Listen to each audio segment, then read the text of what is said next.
A'udzu billahi minasyaitonir rajim. Bismillahirrahmanirrahim.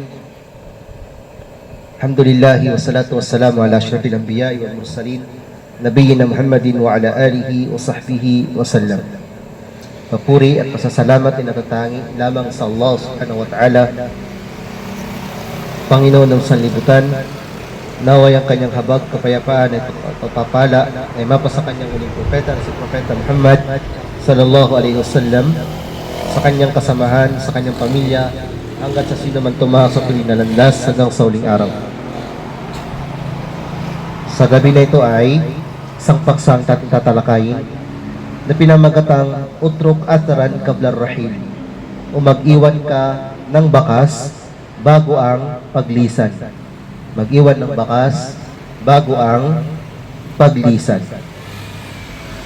Ang tinutukoy dito ay mag-iwan ka ng bakas na mabuti, na siya namang may pakinabang sa iyo at sa iyong hukay bago ang iyong paglisan. Bago ang iyong paglisan dito sa mundo. Ito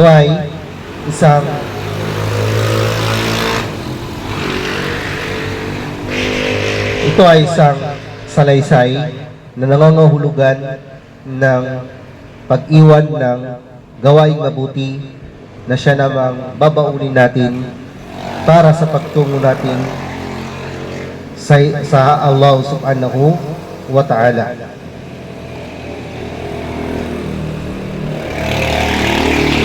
Kabilang sa mga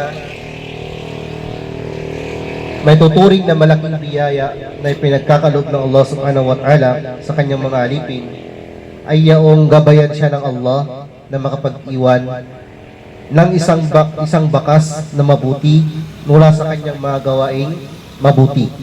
Pagkat hindi naman lahat tayo ay magabayan ng Allah na makapag-iwan ng gawaing mabuti bago pa man natin isanin ang mundong ibabaw.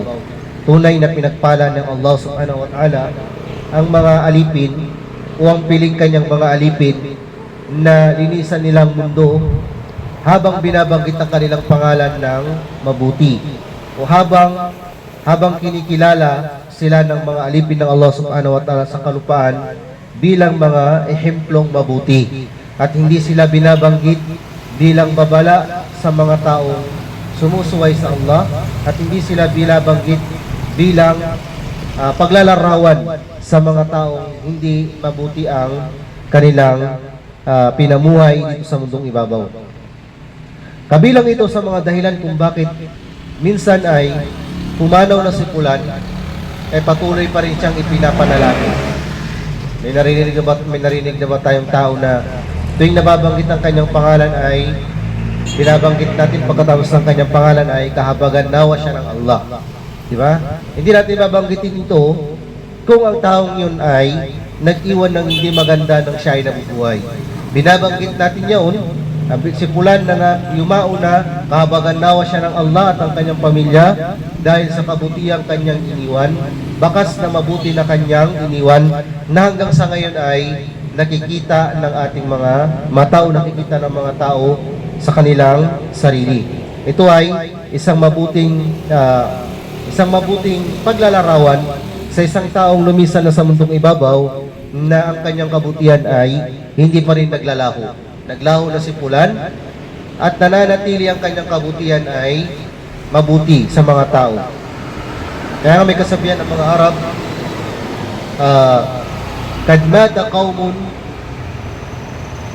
wa ma zalat makarimuhum wa asha qaumun wa hum fin nasi amwat. Ibig sabihin nito sa pinakamalapit na kahulugan, namuhay at lumisan ng mga tao at nananatili pa rin ang kabutihan nila sa mga taong naiwan. At may mga tao naman na nananatiling buhay sa ating mga sarili, o nakikita natin buhay, wa hum fin nasi amwat, at itinuturing sila ng mga tao na para ng mga patay. Tuturing na sila ng mga tao na para ng mga patay.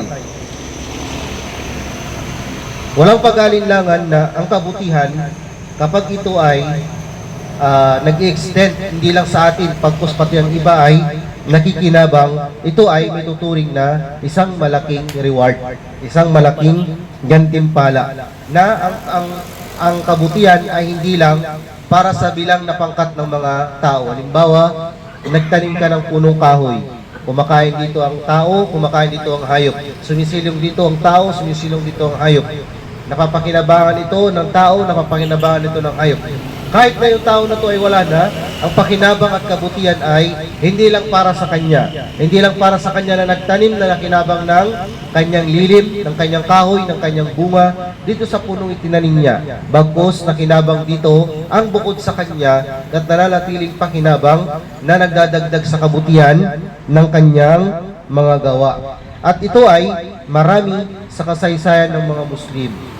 Ilang ulama na ba yung mga nakapag-ambag ng kaalaman sa Islam sa kapahintulutan ng Allah na mapagsahanggang ngayon ay pag binabanggit ang kanilang mga pangalan ay rahimahullah, kahabagan nawa siya ng Allah subhanahu wa ta'ala. Ilan sa mga ulama na may tuturing nating ibinuhos nilang kanilang mga panahon, araw, taon na kung saan hindi na sila nakapag-asawa. Hindi na sila nagkaroon ng pamilya. Hindi sila nagkaroon ng anak. Wala silang naiwang pamilya na magdudua sa kanila. Pero nakapag-iwan sila ng isang umma bilang ng mga tao na milyon-milyon na hanggang ngayon ay minuminuto binabasa ang kanilang aklat at sinasabi para sa kanila ay rahimahumullah o kahabagan nawa sila ng Allahu subhanahu wa ta'ala.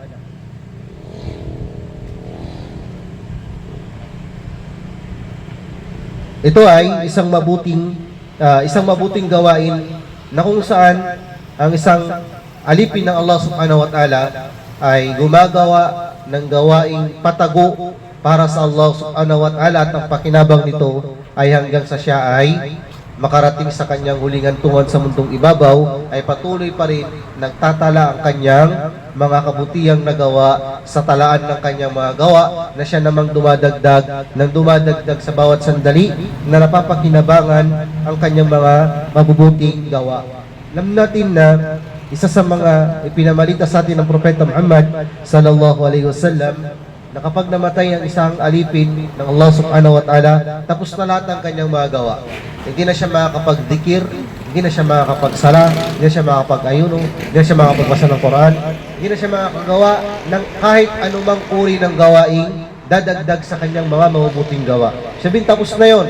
Kung ano ang huling nasabi natin, huling nagawa natin, counted na yun bago tayo datnan ng kamatayan, yun na yung huli. Innamal a'malu bikhawatimiha. Sabi ng Propeta Muhammad sallallahu alaihi wasallam, tunay ng ating mga gawa ay depende sa huling ating kung ano itong ginawa.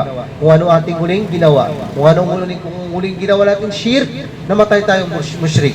Kung huling ginawa natin ay kalukuhan, namatay tayong luko-luko. Kung anong huling ginawa natin ay pagsisinungaling, namatay tayong sinungaling. Kung namatay tayong hindi nagsasala, napabilang tayo sa mga hindi nagsasala. At tapos na mula sa sandaling yaon ang pagtala ng ating mga mabuting gawa o ating mga masamang gawa. Tapos na doon, liban lang sa mga binanggit ng Propeta Muhammad sallallahu alaihi wasallam. Ano-ano nga ba ang mga may tuturing na mabuting investment ng sinumang nais magkaroon ng investment dito sa mundo hanggang sa kabilang buhay? Gusto mo mag-iwan ka ng bakas na mabuti na pakikinabangan mo lalo-lalo sa kabilang buhay? Ito ay kabilang sa ilan sa mga mabubuting bakas na pwede nating iwan na siya namang mabuti ang epekto sa atin lalong-lalo na sa mundo hanggang sa kabilang buhay. Unang-una ay ang pagtuturo ng tamang kaalaman patungkol sa din. Tuturo ka tinuruan mo yung isang bagong Muslim, paano magsala, paano magwudu, paano ang tamang pagbigkas ng Al-Fatiha, paano ang tamang pagbigkas sa pagsagawa ng sala, at isinabuhay niya ito, natutunan niya sa iyo yung kahulugan ng La ilaha illallah, natutunan sa iyo kahulugan ng Al-Fatiha, tinuruan mo kung anong ibig sabihin ng Suratul Ikhlas. Ito ay mananatiling makabutihan sa iyo, bakas na mabuti sa bawat sandali na pinakikinabangan ito ng tao na tinuruan mo o itinuro niya ito sa iba o tinuruan niya sa iba, nananatili ang kabutihan nito sa iyo. Magdudulot ito ng mabuting bakas sa iyo. Sabi ng Propeta Muhammad sallallahu alaihi wasallam, "Fadlul alim ala al-abid kafadli ala adnakum. Inna Allah azza wa jalla wa malaikatahu wa ahli as-samawati wal ard hatta an-namlata fi juhriha wa hatta al-huta la yusalluna ala muallimin nas al-khair."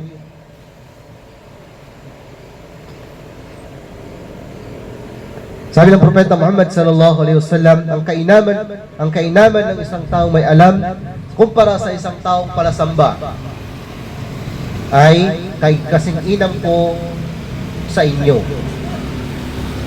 Dito natin napagtatanto na magkaiba ang isang taong may alam sa isang taong palasamba na walang alam. Kung yung isang tao na sumasamba ay sumasamba, ito ay hindi katulad ng isang taong may alam.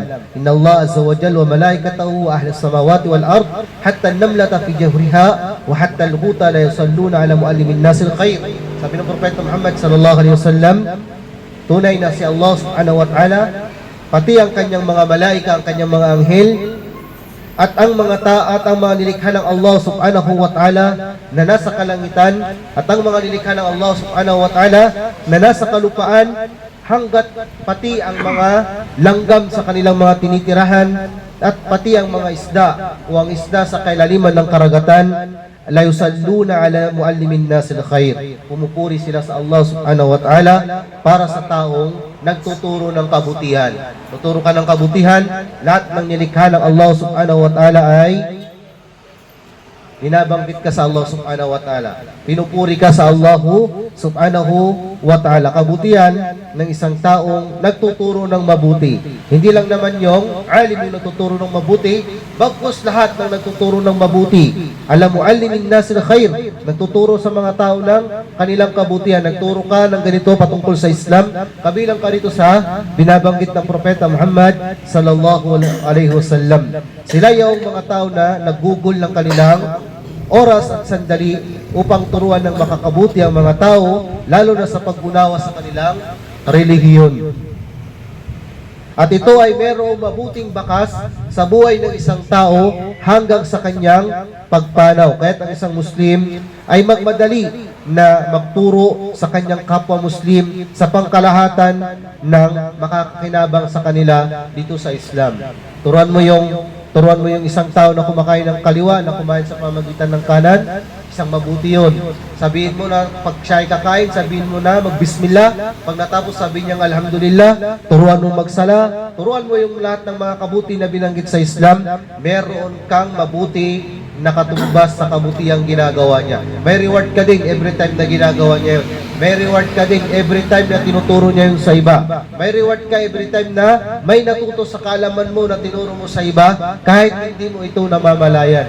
Ibig sabihin, dumadagdag sa kabutihan ng ating mga gawa, ang kabutihang ginawa ng iba dahil sa pagtuturo natin sa kanila ng mabuti. Kaya't madaliin natin magturo ng mabuti kahit na sa pinaka maliit na kabutihan o sa pinaka malaking kabutihan, ito man ay tago, ito man ay lantad na kabutihan, huwag tayong magkatubili na magturo sa kanila ng mga kabuti, lalong-lalo na patungkol dito sa ating relihiyon. Pangalawa, ta'alimu kitabillah wa tadrisihi. Pangalawa ay ang pagtuturo ng Quran at ang pagtuturo ng Quran sa mga taong nais o sa mga kapwa natin Muslim. Ito ay isa sa mga malaking kabutihan na dapat paglaanan ng oras ng isang mananampalataya Muslim. Ito ay bagay na hindi kalugi-lugi ang isang taong nagpapahalaga sa pag-aaral, naglalaan ng oras para matutunan ng mabasa ang Quran, naglalaan ng oras para matutunang maunawa ng Quran, naglalaan ng oras para matutunang ibamahagi ang salita ng Allah subhanahu wa ta'ala. Yung nagtuturo at tinuruan, walang kalugi-lugi dito. Bakit? Dahil sapagkat kada letra na binabasa natin sa salita ng Allah subhanahu wa ta'ala, merong katumbas na kabutihan. At ang kabutihan ay merong ilang dobleng kabutihan. Kaya ang sino man nagbabasa ng banal na Quran, meron itong kabutihan. At ang tinuruan mo ng magbasa ng banal na Quran ay meron kang reward na mapapala dito. Kada letra na binabasa niya ay merong kang katumbas na kabutihang napapala. So kung marami kang tinuruan, marami ka rin babalik sa'yo na reward. Tinuruan mo yung anak mo ng Al-Fatiha, every time na mag-Al-Fatiha siya ay may reward ka. Lumaki yung anak mo na nagtuturo ng Islam, kada may tuturuan siya ay meron ka makukuhang reward na hindi naman mababawas sa reward na makukuha niya. May reward siya, may reward ka din na hindi mababawas dun sa reward na makukuha niya. Ibig sabihin, hindi mabawas ng Allah subhanahu wa ta'ala sa reward na makukuha ng tinuruan mo, yung reward na makukuha mo.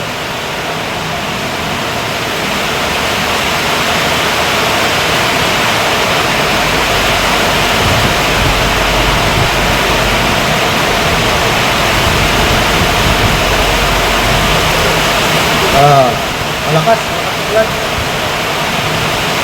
Narinig naman.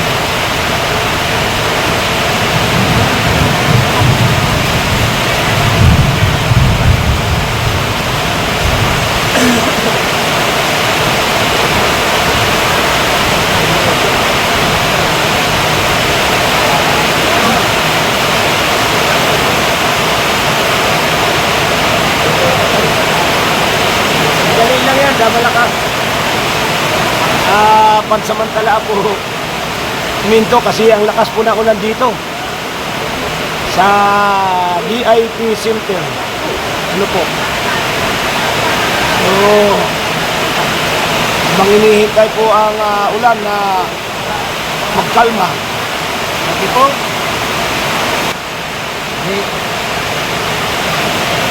malak.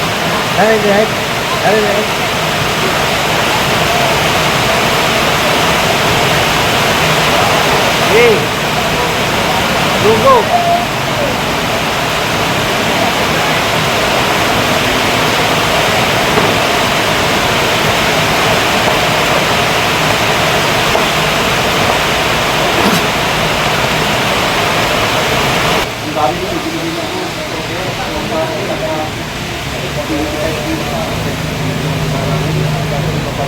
Okay.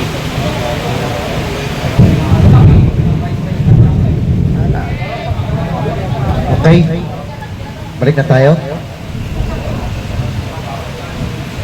So doon tayo tumigil kanina sa kainaman ng pagtuturo ng salita ng Allah subhanahu wa ta'ala. So kung kaya nating magturo sa iba, magbahagi ng oras, maglaan ng oras para matuto ang iba sa pagbabasa, pag-unawa, pag-intindi sa nilalaman ng banal na Quran. Isa itong mabuting gawain, isa itong mabuting paglaanan ng oras. Ngayon kung hindi naman natin kaya, hindi tayo marunong magturo ng Quran o hindi tayo nasa linya ng pagtuturo ng Quran, ay kahit na sa pag-aanyaya na maanyayahan natin ang ibang kapatiran na paglaanan ng oras ng pag-aaral ng patungkol sa Quran, maging instrumento ka ng Allah na magabayan yung iba sa pamamagitan mo na magkaroon din sila ng oras ng pag-aaral patungkol sa banal na Quran. O kung hindi naman natin kaya yung bagay na yun, kahit na tumulong tayo o gumugol tayo para sa mga taong nag-aaral ng salita ng Allah subhanahu wa ta'ala. Meron tayong kilala na nag-aaral patungkol sa salita ng Allah subhanahu wa ta'ala, maglaan tayo ng salapi sa kanyang gastusin sa kanyang pag-aaral. Isa itong mabuting gawain na nagkakaroon ka ng reward kada ginagawa mo, at ang reward nito ay hindi lang sa oras na yon. Bagkus kapag natapos yung tao na yon, ang bawat ginagawa niyang mabuti sa pagtuturo ay meron ka ring reward na napapala. So kung di natin kayang gawin yung mga bagay na yon, kahit sa dua ay isama natin sila na makayanan nila yung pag-aaral at mapabilang sila sa mga magtatagumpay sa landas na kanilang pinahak at maging mabuti silang Muslim at kapaki-pakinabang na Muslim saan man sila naroroon. Pangatlo sa mga mabuting gawain na mag-iwan ng mabuting bakas ay ang paglahok sa larangan ng pag-aanyaya sa Allah subhanahu wa ta'ala. O ibig sabihin yung pakikihalubilo, pagsama, maging instrumento ka na magabayan ng isang tao na hindi pa niya alam ang patungkol sa Islam, na malaman niya ito sa pamamagitan ng sa pamamagitan mo o sino mang kagaya mo. Merong da'wa, sumali ka o sumama ka, maglaan ka ng oras. Na hindi mo alam kung sino magagabayan doon na magiging mabuting halimbawa ng Muslim sa hinaharap at meron kang gantimpala kada kabutihan na kanyang ginagawa. Hindi mo kayang dumalo na magsalita, dumalo ka at magbigay ka ng pamphlets. Tumulong ka sa mga gawain sa ibada. Maging maagap kang dumating doon. Ayusin mo yung lugar. O kaya magbigay ka ng tulong pinansyal. Magbigay ka ng material na bagay. O ano pang magbigay ka ng pamphlets. Magyaya ka ng mga tao na alam mo hindi pa nakarinig ng Islam. Dahil hindi mo alam kung ano ang maaring katumbas na kabutihan sa ginagawa mong kabutihan. Sabi ng Propeta Muhammad sallallahu alaihi wasallam, "Man da'a ila huda, kana lahu min al-ajr mithla ujuri man tabi'ahu min ghairi an yanqus dhalika min ujurihim shay'a." Rawahu Muslim. Sino man ang mag-anyaya tungo sa kabutihan, siya ay merong gantimpala, gaya ng gantimpala ng sumunod sa kanya na hindi kailanman mababawas sa gantimpala ang makatanggap nun. May reward ka, may reward din siya. May reward siya, may reward ka pa rin. Yun doon yung isipin natin. May reward ka na pumunta doon, may nagabayan dahil sa'yo, may reward ka din. May ginawang kabutihan yon, may reward ka pa ulit. Ilang balik sa'yo yun. 3 balik sa isang tao. Kaya kung hindi natin kayang magdawa, gumawa tayo ng paraan para makarating sa kanila yung Islam. I-share natin yung mga Islamic kaalaman. Maging kumbaga maging matalino sa pagbibigay ng mga kaalaman patungkol sa Islam, yung tama lamang. Magyaya tayo ng mga tao na bisita sa center para sakaling matutunan nila ang Islam, interesado sila sa Islam. O kung may alam tayo na interesado sa Islam pero hindi natin kayang dawan, maghanap tayo ng tao na magdadawa sa kanila. Ganun lang yun. Kung hindi natin kayang magdawa, naging material tayo sa pagsasakatuparan ng dawa sa iba. Sa ganung bagay ay anuman ang maging kabutihan nun, ay ito ay mananatili hanggang sa kabilang buhay. At isipin ninyo kung ilan sa mga duat, sa mga daiya na patay na ngayon. Pero yung mga libro nila ay patuloy na pinapakinabangan, mga lecture nila ay patuloy na pinakikinggan. At yung mga taong nagabayan sa pamamagitan nila, ilan sila ngayon na nagsasala, ilan sila ngayon na nag-aayuno, ilan sila ngayon na nagbabasa ng Quran, ilan sila ngayon na gumagawa ng mabuti, ilan sa kanila yung nagabayan ng dahil sa daiya na yun. Hindi ba't ito ay isang malaking kabutihan na yung taong namatay, hindi niya alam kung gaano yung kakaharapin niyang makakabutihan, dala lang ng isang mabuting gawain. So yung ibang daiya, nakilalang daiya ngayon na nag-Muslim sa kanya ang libo-libong mga Muslim. Alam niyo ba yung kwento nila ng iba sa kanila ay inabutan lang sila ng pamphlets. Hindi sila dinawaan ng patungkol sa literal na dawa. Inabutan lang ng pamphlets. Binasa yung pamphlets, pumunta sa Islamic Center, nag-Muslim. Di kalaunan naging daiya. Di kalaunan ay libo-libo ang nag-Muslim sa kanya. Sa hakapentulutan ng Allah subhanahu wa ta'ala. Isipin mo yung tao na nagbigay ng pamphlets sa kanya ay hindi niya alam kung ilang kabutihan yung kinakaharap niya dahil sa simpleng pag-abot lang ng pamphlets. Kaya kung meron tayong mga babasahin sa Islam na kapupulutan ng aral ng hindi Muslim, mainam na ibahagi natin ito. Hindi natin alam kung sino o ilan sa mga magagabayan dahil lang sa simpleng pag-abot mo ng pamphlets. I-ikhlas mo yung niya mo para sa Allah, iabutan mo siya ng pamphlets at nasa kanya na yun kung anong magiging resulta. Ang Allah subhanahu wa ta'ala na ang bahala. Pang-apat, pagbibigay ng kawang gawa. Pagbibigay ng kawang gawa ay isa sa mga malaking gawain sa Islam. Ang pagbibigay ng kawang gawa ay isa sa malaking gawain sa Islam. At hindi lang ito sa pagbibigay ng sadaka o ng pera o ano paman. Napapaloob dito yung binigyan mo ng pangangailangan ng taong nangangailangan.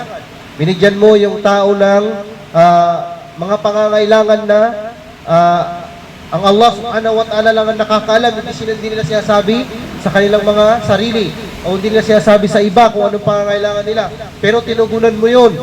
Naghukay ka ng balon at ito ay pinakikinabangan, nagukay ka ng gripo, nagtayo ka ng masjid, at ikaw ang sumusustento sa mga taong o sa mga bata na walang mga magulang o kaya naman mga babae na balo o kaya naman mga byuda ng ginagasusan mo sila ng para sa Allah subhanahu wa ta'ala. O halimbawa, nagtayo ka ng bahay para sa mga ampon o kaya bahay para sa mga byuda, bahay para sa mga matatanda, bahay para sa mga nangangailangan. Ito ay isa sa mga malalaking mga kabutihang tunay na napapakinabangan ng isang tao na hanggang sa kanyang paglisan sa mundong ibabaw ay patuloy ang pagdagdag sa kanyang kabutihan. Hindi natin kaya magtayo ng masjid, pero kaya nating mag-donate sa masjid. Halimbawa, nag-donate ka ng tsinelas, nag-donate ka ng tsinelas, nag-donate ka ng walis, nag-donate ka ng upuan, patuloy na pinapakinabangan, may reward ka doon. Nag-donate ka ng bumbilya, hindi mo kayang bumili ng malaking ilaw, nag-donate ka ng bumbilya, may reward ka doon. Diba? Yung mga malilit na mga bagay na patunay na pinakikinabangan. May libro ka na kapakipakinabang sa iyong bahay, dinonate mo sa masjid, binabasa doon ng mga tao, tuwing merong pagkakataon ay meron kang reward. Ano pa ba yung mga iba't ibang dapat na nadudulot ng kabutihan sa isang tao? Napakarami nito. Nais magtayo ng masjid, magbigay tayo sa abot ng ating makakaya, meron tayong reward. Kung hindi natin kaya, ay tumulong tayo magtayo ng masjid. Kung hindi natin kaya, ipagdua natin na may sakatuparan yung masjid. Huwag tayong maging madamot sa sarili natin sa pagkakataon na kaya naman natin gumawa ng mabuti. Hindi natin kayang gumawa ng mabuti na malaking mabuti. Hindi mo kayang mag-ambag ng libo-libo, mag-ambag ka kahit na sa pamamagitan ng maliliit na bagay. Ito ay napakalaki para sa Allah nang dahil sa intention mo na binigay mo to para sa Kanya. Pag namatay ng isang tao, tapos na ang lahat-lahat ng kanyang pag-ulat ng kanyang mga gawa maliban dito sa bilanggit dito. At kabilang dito ay sadaka jariyah o yung kawang-gawa na patuloy na pinakikinabangan. Kawang-gawa na patuloy na pinakikinabangan. Tumulong ka na magpadala ng Quran dito sa Pilipinas. At yung Quran na to binigay sa mga masjid. May reward ka doon. May reward ka doon sa ginagawa mo. Tumulong ka sa pagtayo ng masjid.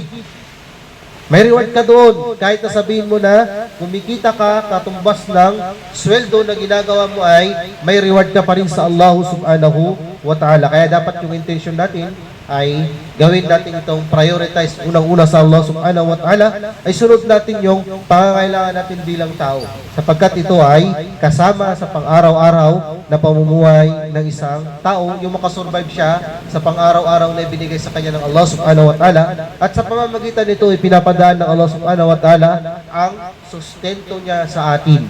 Kaya tayo, kung meron tayong kakayahan na mag-ambag sa kabutihan ng mga Muslim sa pangkalahatan, gawin natin itong sincero para sa Allah subhanahu wa ta'ala. Wag mahaluan nawa ang ating mga intensyon ng anumang makamundong bagay o anumang papuri na siyang sisira sa malaking gawain na magsisilbing maliit sa Allah subhanahu wa ta'ala. Kailangan ay ikhlas natin ang ating ginagawa at ang Allah subhanahu wa ta'ala ng bahala na tumapat sa gantimpalang matatamo natin doon sa ginawa nating mabuti. Panglima, at tarbiyatu at-tayyiba was-salihah lil aulad, ang pagpapalaki ng tuwid at tama at mabuti sa ating mga anak.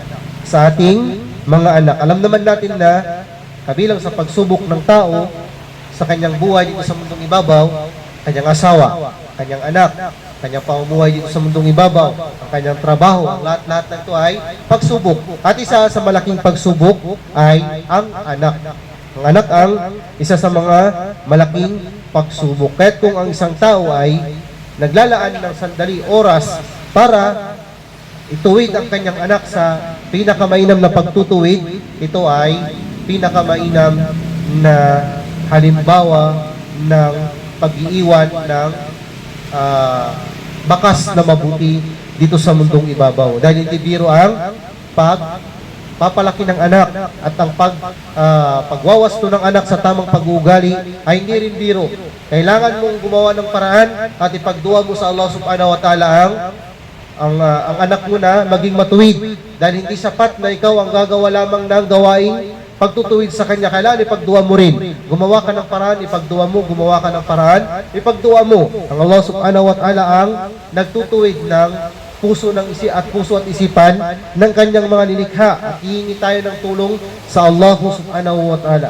Kahit isang mabuting salamin na makita mo ang isang pamilya na sila ay nagbubuklod-buklod at sila ay nakikitaan ng Islam sa kanilang sarili sa loob ng tahanan. Isang napaka mabuting halimbawa ang pagkakaroon ng isang mabuting pamilya. Yung makikita mo lahat ng anak mo nagsasala, ito ay isang malaking tagumpay. Lahat ng makikita mo yung mga anak mo na may takot sa Allah, isa itong malaking tagumpay. Yung makikita mo yung anak at asawa mo na masunurin sa Allah, isa itong mabuting tagumpay. Hindi naman yung tagumpay yung naabot nila yung kanilang mga pangarap sa buhay, nagkaroon ng mga mamahaling material na bagay, pero pagdating sa pagkilala sa kanilang Panginoon ay nalulungkot ka at malulungkot ka sa pag nakita mo ang kanilang katayuan na kahit sala ay hindi pa sila nagsala, na kahit na hijab hindi nila naisagawa. Hindi ito yung tagumpay na tinuturing nating tagumpay. Ang tinuturing natin na tagumpay na nag-extend hanggang sa kabilang buhay. Tagumpay na masisilayan natin sa kabilang buhay. Napakaganda kung ang iyong anak ay maaral sa sekular na pag-aaral at maaral din sa Islam. Nakikitaan mo siya ng magandang pag-uugali, pakikitungo sa kanyang mga magulang. Nakikitaan mo siya ng pagsunod sa Propeta Muhammad at sa Allah subhanahu wa ta'ala. Nakikitaan mo siya ng isang mabuting Muslim. Ito yung tunay na tagumpay. Ito yung tunay na tagumpay dito sa mundo hanggang sa kabilang buhay. Kahit maniwala man tayo kung hindi lahat tayo sa pamilya natin ay kung anong naisip natin ay ganun din sila. Hindi lahat tayo ay maaaring hindi papasok sa paraiso kasama ang ating mga pamilya. Kaya pinagduduwa natin lagi sa Allah na naway tuwid ang kanilang mga puso at isipan at kanilang mga gawa itama, nang sa ganun ay kasama natin sila sa tagumpay na ating inaasam. Hindi yung magtatagumpay tayo dito sa mundo, maganda na naging maranya ang ating buhay, nagkaroon tayo ng malaking bahay, mga gusto natin pagkain, kaya natin kainin, magagandang lugar pwede natin puntahan, meron tayong sasakyan na marami hindi mabilang-bilang, may kayamanan tayo na hindi mabilang-bilang, mga tahanan na naglalakihan na hindi matiran-tirhan na sobrang dami, pero pagtitignan natin ang kalagayan ng kanilang iman, paniniwala sa Allah subhanahu wa ta'ala, pagsunod sa Propeta Muhammad sallallahu alaihi wasallam, nakakalungkot na hindi o wala dito yung tunay na tagumpay. Ang tunay na tagumpay ay yung tagumpay na mapasok yung dalawang paa natin sa paraiso. Hindi yung magkaroon tayo ng maranyang buhay sa mundo, ahanin natin ito kung sa matagalan sa kabilang buhay ay hindi tayo nakapasok ng paraiso. Kahit hingilingin natin sa Allah subhanahu wa ta'ala na gabayan ang ating mga anak, ang ating mga asawa na makabilang sa mga mapapakapasok sa paraiso kasama natin sa araw ng paghuhukom. Huwag tayong magsawang magdua sa Allah subhanahu wa ta'ala tungo sa ikagagabay ng ating asawa, ng ating anak, ng ating mahal sa buhay, o sino may karapatan sa atin na magabayan sila ng Allah subhanahu wa ta'ala, may tuwid ang kanilang landas, mamuhay silang Muslim at mamatay silang mu'min, mamatay silang mananampalataya, at sa kabilang buhay ay tayo sa paraiso ay magsama-sama. Amin. Nawa ay pabilang tayo ng Allah subhanahu wa ta'ala sa mga tao na mag-iwan ng kanilang mabuting bakas bago ang kanilang paglisan. Nawa ay pabilang tayo ng Allah subhanahu wa ta'ala sa mga taong gumagawa ng mabuti at nagbabawal ng masama at nagtuturo ng mabuti alang-alang sa Allah subhanahu wa ta'ala. Dalisayin nawa ng Allah subhanahu wa ta'ala ang ating mga kasalanan, patawarin ng ating mga pagkakamali, at ihanay tayo sa hanay ng mga matutuwid na tao sa araw ng pagbabalik sa Allah subhanahu wa ta'ala. Inna Allah wa malaikatahu yusalluna 'alan nabi ayyuhalladhina amanu sallu 'alaihi wa sallimu taslima. Subhanakallahumma wa bihamdika asyhadu an la ilaha illa anta astaghfiruka wa atubu ilaik. Walhamdulillahi rabbil alamin.